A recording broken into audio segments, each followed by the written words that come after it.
ఆంధ్రప్రదేశ్లో తీవ్రమైనటువంటి ఇంధన కొరత ఏర్పడింది. ముఖ్యంగా రాష్ట్రంలో నలుమూలల, అంటే ఏ వైపు చూసినా సరే పెట్రోల్ బంకుల ముందు భారీ క్యూలు దర్శనమిస్తున్నాయి. దాదాపు సగానికి పైగా పెట్రోల్ బంకులు నో స్టాక్ అనే బోర్డులు దర్శనమిస్తూ మూతపడి ఉన్నటువంటి పరిస్థితి. సో కలెక్టర్లు కానీ అధికారులు కానీ ఎక్కడా కొరత లేదు, ఇది కేవలం సోషల్ మీడియా మాధ్యమాల కారణంగానే రిఫ్లెక్ట్ అవుతున్నటువంటి పరిస్థితి అని చెప్పి సద్దుమణిగించే ప్రయత్నం చేస్తున్నారు. కానీ వాస్తవానికి కూటమి ప్రభుత్వం జారీ చేసినటువంటి కొన్ని లేఖల కారణంగానే ఈ ఇష్యూ అంతా అయింది. ముఖ్యంగా అమరావతి కాంట్రాక్టర్లు, అమరావతిలో పనులు చేపడుతున్నటువంటి నిర్మాణ సంస్థలకు మేలు చేకూర్చే ప్రయత్నంలో భాగంగా పౌర సరఫరాల శాఖ కానీ సిఆర్డిఏ కానీ జారీ చేసినటువంటి లేఖలు, ఆ తర్వాత ప్రభుత్వం కలెక్టర్లకు ఇష్యూ చేసినటువంటి లేఖల కారణంగానే ఈ కొరత ఏర్పడింది అనేది క్లియర్ గా అర్థమవుతుంది. సో దీని వెనుక దాదాపుగా 150 కోట్ల స్కామ్ ఉందనేది కూడా ఒక వార్త వినిపిస్తోంది. సో ఈ వివరాలపై మనతో మాట్లాడేందుకు జాయిన్ అవుతున్నారు గుంటూరు నుంచి ప్రముఖ న్యాయవాది రజనీ గారు. నమస్తే మేడం. నమస్తే అండి. మేడం, చూశారు కదా, ఏపీలో ఎక్కడ చూసినటువంటి పెట్రోల్ డీజిల్ కొరత చాలా తీవ్రంగా ఉంది. వాస్తవానికి ఇదేదో ఇజ్రాయెల్ ఇరాన్ ఎఫెక్ట్ అని, లేదా ఇవాళ 29 అంటే ఇవాళ తర్వాత దేశవ్యాప్తంగా పెట్రోల్ డీజిల్ ధరలు పెరుగుతున్నాయి కాబట్టి దీనివల్ల ఇలాంటి పరిస్థితి, పానిక్ పరిస్థితి ఎదురైందని చెప్పే ప్రయత్నం జరుగుతుంది. కానీ అసలు విషయం కాస్త నిన్న సజ్జల రామకృష్ణారెడ్డి గారు కానీ వైఎస్ఆర్ కాంగ్రెస్ పార్టీ బయటకు తీసినటువంటి, అది కూడా ప్రభుత్వం జారీ చేసినటువంటి లేఖల ద్వారా క్లియర్ కట్ గా తెలిసింది.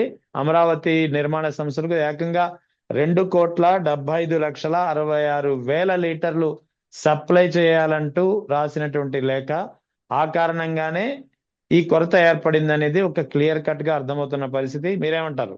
సార్, అది చాలా ఆశ్చర్యకరం. ఏంటంటే అది ఎవిడెంటరీగా మాట్లాడారండి. ఏదైతే సజ్జల రామకృష్ణారెడ్డి గారు ఎవిడెంటరీగా మాట్లాడారు, ఆ మాట్లాడిన దాంట్లో లేఖలు డిస్ప్లే కూడా చేసినారండి. అంటే సిఆర్డిఏ వాళ్ళు ఏదైతే పౌర సరఫరాల శాఖకు రాసినారో, పౌర సరఫరాల శాఖ ఎలా అయితే ఇంధన శాఖ కమిషనర్ కి సంబంధించి ఇంధన శాఖ వాళ్ళకి రాసిందో, వాళ్ళ నుంచి ఎలా అయితే బల్క్ లో ఇంతకి ఇవ్వండి, మాకైతే ఇంత తక్కువకి ఇవ్వండి అంటే 155 కాస్త 98 93 రేట్ చెప్పినారు బల్క్.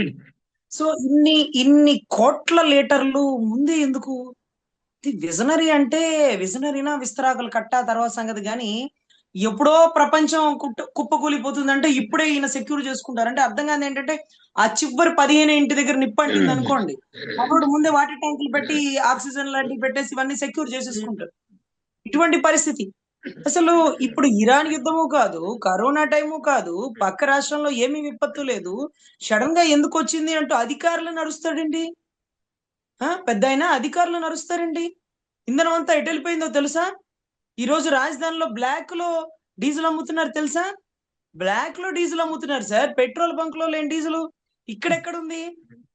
అమరావతిలో డీజిల్ తక్కువ రేటుకి రావడం ఏంటి మీకు తెలుసా? ఇది సంక్షోభం రాక ఒక 10-15 రోజుల ముందు నేను విన్నా.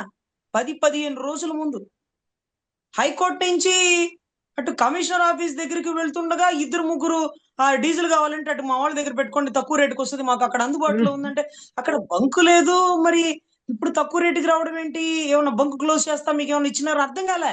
అంటే అమరావతి కాంట్రాక్టర్ల కోసం ముందుగానే కంటైనర్లు లేకపోతే భూముల్లో ఏమన్నా పెట్రోల్ డీజిల్ లాంటివి దాచిపెట్టి పెట్టినారో తెలియదు. కానీ దరిద్రం ఏంటంటే అది ఎప్పుడుకో వాడాలి కదా, ఆ వాడుకునే పరిస్థితి కూడా లేకుండా ఇప్పుడు వీళ్ళు దాన్ని బ్లాక్ లో అమ్మేస్తున్నారు.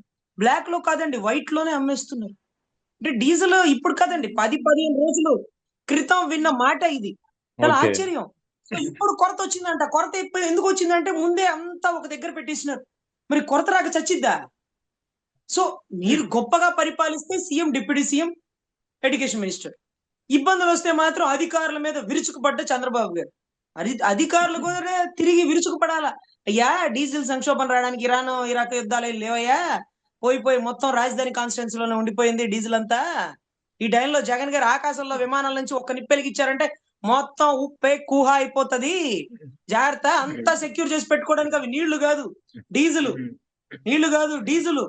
పుసుక్కున డ్రోన్ కెమెరా నుంచి ఏమన్నా పై నుంచి కింద పడిందో స్వామి, అక్కడే డీజిల్ ఎందుకుంది, అక్కడే ఎంత నిప్పులు ఎంత చెలరేగిని అంటే ఎంత డీజిల్ ఉంది, ఎంత డీజిల్ ఉంటే ఎంత నిప్పులు చెలరేగిని, ఇవన్నీ కూడా వచ్చేస్తాయి. సో దయచేసి డీజిల్ ని దాచిపెట్టుకోవడం, డీజిల్ ని ఎక్కువ రేటుకి ప్రజలకు ఇస్తూ, తక్కువ రేటుకి అమరావతి కాంట్రాక్టర్లకు ఇస్తూ, ప్రపంచం కుప్పగూలిపోయినా మీ ఇల్లు మాత్రం ఆగకుండా ముందుకు వెళ్తూ, ఇటువంటి పరిస్థితుల్లో ఒక కాన్స్టిట్యున్సీనే కాదు, మిగతా అంటే 5 కోట్ల ఆంధ్రుల గురించి కూడా ఆలోచించండి అని మనం చెప్పుకోవచ్చు సార్. ఇంధన కొరతకి రాసిన లెటర్లు ఎవిడెంటరీగా దొరికిపోయినాయి కాబట్టి మళ్ళీ అకౌంటబిలిటీ, పౌర సరఫరాల సరఫరా మంత్రి, సహాయ సహకార మంత్రి, ఇంకా ఇంకా చాలా వస్తారు కదా, మొత్తం వచ్చేస్తారులేండి, సహాయ మంత్రులు ఇంకా అందరూ వచ్చేస్తారు.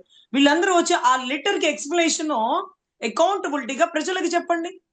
అన్ని లీటర్లు అప్పుడే ఎందుకు స్వామి? అన్ని లీటర్ల 2,75 పైచలకు లీటర్ల, అన్ని లీటర్ల డీజిల్ ముందే అక్కడ పెట్టేసి, అంటే విజనరీ అంటే ఏంటంటే ఎప్పుడు సమస్య రాకుండా, సమస్య ఎప్పుడు వచ్చినా మనం సెక్యూర్ మోడ్ లో ఉండేది విజనరీ. ఆ విజనరీ ఒక్క కాన్స్టిట్యున్సీలోనే ఉందండి, ఒక ఆయన దగ్గరే ఉందండి, ఆయన అవసరానికే ఉందండి. మరి రాష్ట్రం అంతా పరిస్థితి ఏంటండి? ఇప్పుడు చూడండి, మీకు రాష్ట్రం అంతా కొరత వచ్చినా సరే అమరావతి పని ఆగదండి. అది కరెక్ట్, అమరావతి పని ఆగదు. ఎందుకంటే ముందుగానే కొనేసుకున్నారు. ఎంత కొనేసుకున్నారు? ఎంత ఎన్ని కోట్ల లీటర్లు తెచ్చి దగ్గర పెట్టుకున్నారు. ఎప్పటికి అవన్నీ వాడేది?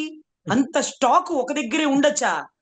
అంత స్టాక్ ఒక దగ్గరే ఉండొచ్చా? Minimum limit sir. ఇప్పుడు మీకు తెలుసో లేదో, డీజిల్ పెట్రోల్ బంకులు అంటారు చూడండి, పెట్రోల్ బంక్ కూడా ఇంత ప్రిమిసెస్ లోనే ఉండాలి, ఇంత పెట్రోల్ డీజిలే లోపల ఉండాలి.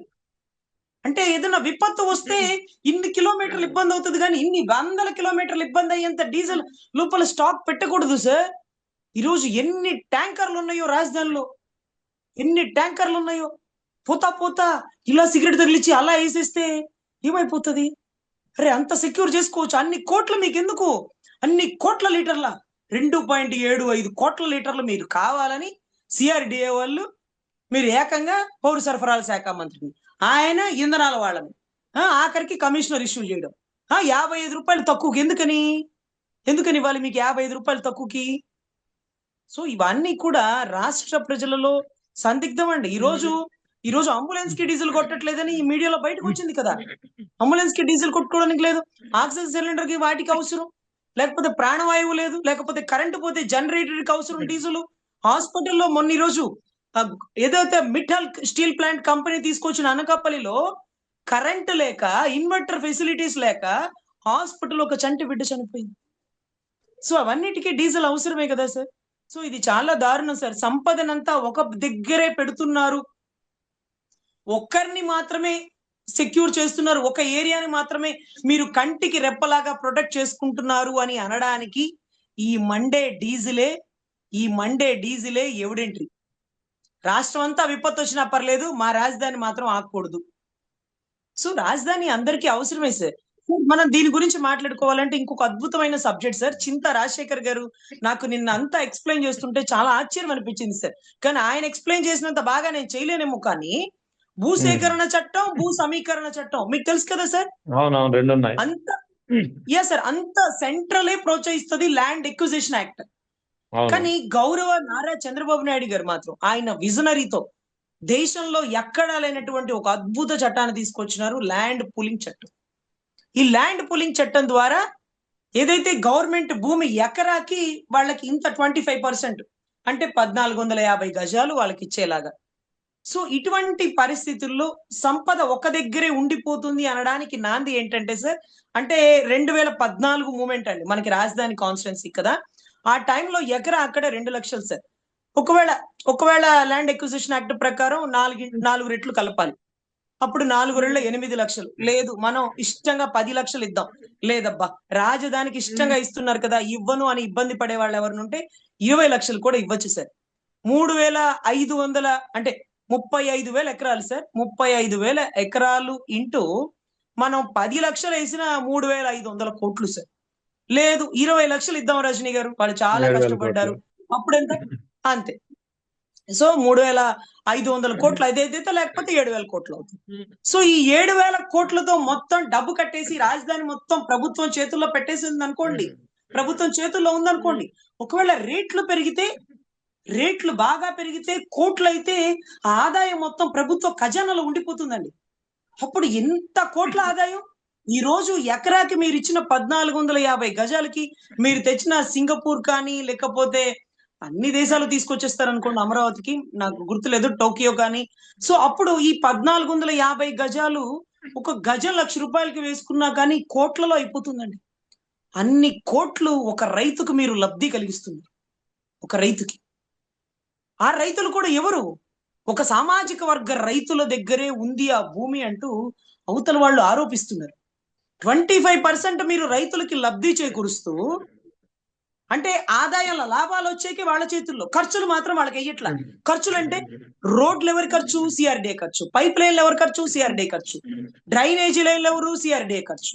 అన్ని సిఆర్డీఏ ఖర్చు, లైట్లు, కరెంట్లు అంతా. లాభాల్లో మాత్రం 25% తీసుకొచ్చి వాళ్ళకి ఇస్తారు. కనీసం ఎకరం 10 లక్షలు 20 లక్షలు కూడా లేనిది ఈ రోజు 14 కోట్లు లబ్ధి ఒక సామాజిక వర్గ రైతు చేతికి వెళ్ళిపోతుంది అంటూ జగన్ రెడ్డి గారు, అనుభవం లేనటువంటి వ్యక్తి, ఒక్కసారి కూడా ముఖ్యమంత్రి కాకుండా అక్కడ మనం రాజధానిని ప్రోత్సహించట్లేదు, రియల్ ఎస్టేట్ ని పెంచుతున్నాం, 35,000 ఎకరాలు ఇంకా పైనైనా తీసుకోండి కానీ గవర్నమెంట్ భూమి తీసుకోండి, పేదల దగ్గర నుంచి భూమి తీసుకుంటున్నారు అంటున్నారు, అది కరెక్ట్ కాదు, వారు పేదలు కాదు, అక్కడ ఏదో తేడా జరుగుతుంది, అక్కడ రియల్ ఎస్టేట్ అవుతుంది, ఇది కరెక్ట్ కాదు అంటూ చక్కగా మాట్లాడారు సార్.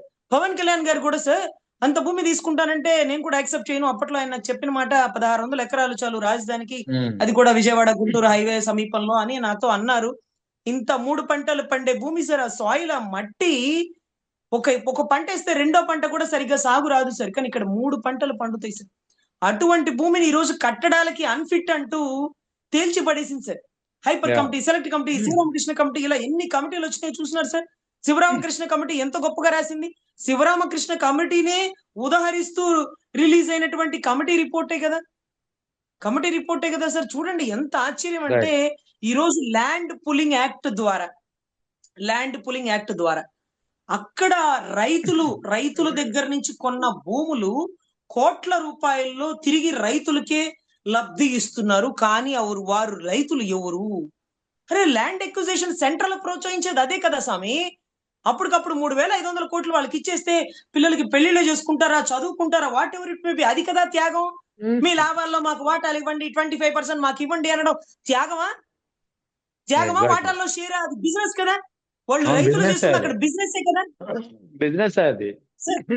ఎగ్జాక్ట్లీ సార్, ఇదే పదం సార్. దీంట్లో అంగుళం కూడా తప్పులేదు సార్. ఎందుకంటే త్యాగం చేసి భూములు ఇచ్చిన రైతులు అది వేరు. ఎందుకంటే హైవే రోడ్డు వేస్తున్నప్పుడు, లేకపోతే అక్కడ ఏదైనా రోడ్డు పోతున్నప్పుడు కొంత ల్యాండ్ ఎక్విజిషన్ లో వాళ్ళకి ఇచ్చేస్తారు. ఆ డబ్బులు కూడా కట్టలేక బాండ్లు ఇస్తారు. కానీ ఇంత మీకు తర్వాత ఇస్తాము, ఇంత మీరు లబ్ధి పొందండి, అక్కడ భూమి అక్కడ ఇస్తాము, ఇక్కడ భూమి ఇక్కడ ఇస్తాం, పిచ్చి మాటలు. ఈ ల్యాండ్ పోలింగ్ మళ్ళీ ఏ రాష్ట్రంలో ఎక్కడ కూడా ఇంప్లిమెంట్ చేయలేదండి. ఇది విజనరీ ఉన్నటువంటి గౌరవ అనుభవజ్ఞుడైనటువంటి ముఖ్యమంత్రి వారి సామాజిక వర్గాన్ని పెంపొందించడం కోసం చేసినారు అని చింత రాజశేఖర్ గారు త్రూ ఎవిడెంటరీతో ఎక్స్ప్లెయిన్ చేసినారండి. తర్వాత దీని గురించి ఏం చేయాలి, ఎలా, మరి ఇంత స్కామ్ జరుగుతుంది కదా అంటే దీని గురించి లెటర్లు రాయొచ్చు అన్నారు సార్. అదేంటి సార్, లెటర్లు రాస్తే ఎలా స్పందిస్తారు అంటే, లేదండి గతంలో ఒక కాంగ్రెస్ ఎమ్మెల్యే జగన్ గారి గురించి, నాకు ఇతని ఆస్తుల గురించి సిబిఐకి ఎంక్వైరీ వేయండి అని ఒక లెటర్ రాస్తే, ఆ లెటర్ ని సుమోటోగా తీసుకొని సిబిఐ ఎంక్వైరీ వేసింది. ఇప్పుడు కూడా రాజధానిలో ల్యాండ్ ఎక్విజిషన్ అంటే ల్యాండ్ పూలింగ్, వీటికి మధ్య వ్యత్యాసంలో ఏం స్కాములు ఉన్నాయి, ఈ భూ సేకరణ ద్వారా వాడికి లబ్ధి ఇవ్వడం ద్వారా 25% ద్వారా రాష్ట్ర ఖజానా కొన్ని లక్షల కోట్లు నష్టం వస్తుంది. మీరు చెప్పండి సార్, 7,000 కోట్లతో అయిపోయి రైతులకు ఇచ్చేసి ఉంటే ఆ ఖజానాలో అసలు పోలవరం మన డబ్బుతో మనమే కట్టుకునే వాళ్ళం సార్. 17 మెడికల్ కాలేజీలు కాదు సార్, 20 మెడికల్ కాలేజీలు పూర్తి చేసుకునే వాళ్ళం సార్. ఖజానా దండిగా ఉండి 5 కోట్లు ఆంధ్రులు తినాల్సినటువంటి ఈ రాజధాని సొమ్ముని 29 గ్రామాలలో ప్రత్యేకమైనటువంటి కొంతమంది వర్గమే తినాలి అనుకుని సృష్టించినటువంటి ఈ ల్యాండ్ ఎక్విజిషన్, ఈ ల్యాండ్ పులింగ్ చట్టం, ల్యాండ్ ఎక్విజిషన్ కి విరుద్ధంగా, కేంద్రం ఇచ్చిన దానికి విరుద్ధంగా ఎందుకు ఈ ల్యాండ్ పులింగ్ చేసినారు? మీది గొప్పగా ఉంటే పక్క రాష్ట్రం ఇలాంటిది ఇంప్లిమెంట్ చేయాలిగా. 25% లాభం వాళ్ళకి ఇస్తున్నారు, రోడ్లు, డ్రైనేజీ, పైప్ లైన్లు ఖర్చులన్నీ మీరు పెడుతున్నారు. సో దయచేసి 5 కోట్ల ఆంధ్రులు తినాల్సిన సొమ్ముని ఒకరికే పెట్టకండి. ఇది ప్రభుత్వ ఖజానా, ఇది అందరి సొమ్ము, అందరి సొత్తు, రాజధాని అందరిది, రాజధాని మీద వచ్చిన లాభం కూడా అందరిది. సెంట్రల్ దగ్గర చేయి చాచకుండా మన డబ్బుతో మనమే పోలవరం పూర్తి చేసుకోవచ్చు, మన డబ్బుతో మనమే మెడికల్ రైట్ కాలేజ్ తెచ్చుకోవచ్చు అని నా ఉద్దేశం సార్.